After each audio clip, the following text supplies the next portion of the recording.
Bé, avui hem tingut un debat interessant que és sobre el contracte de bici a la ciutat de Barcelona i hem pogut comprovar el que ens temíem, no? Que creiem que el bici ha estat una bona idea, hi ha hagut una molt bona acollida per part dels ciutadans. En aquests moments estem al voltant de les 140.000 abonats a la ciutat de Barcelona. L'ús de la bicicleta jo crec que es va incrementant, però també es comencen a veure algunes deficiències importants que són fruit d'una mala gestió de la gestió que es fan en el bici. Creiem que avui s'ha posat de manifest aquests errors en la gestió. S'ha descobert, per exemple, que tan sols en el mes d'abril hi ha hagut 32.000 incidències en el servei de bici que han estat denunciades a l'empresa i, per tant, això posa de manifest que les reclamacions dels ciutadans són cada cop més nombroses.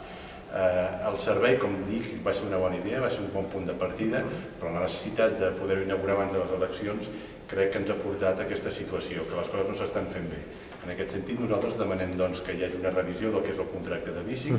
que es reclami i que es facin efectius tots els criteris de qualitat que queden recollits en el contracte i que, per tant, a totes aquelles coses que ens vam comprometre o l'empresa es va comprometre amb l'Ajuntament a complir, que es realitzin. I una de les més importants, també, per exemple, és el tema de les 24 hores, el funcionament de la bicicleta durant les 24 hores i no amb aquestes restriccions horàries com les que tenim ara. Aquesta seria una mica, molt ràpidament, les conclusions, a part d'alguns temes de seguretat que també s'han plantejat sobre la mateixa qualitat dels materials de la bicicleta, però creiem que hi ha moltes coses a canviar, hi ha moltes coses a perfeccionar i creiem que ara és el moment. Portem un any, ara farà un any que es va entrar en funcionament aquest servei i, per tant, requereix una revisió a fons d'aquest contracte per assolir aquest nivell de qualitat que creiem que la ciutat de Barcelona mereix.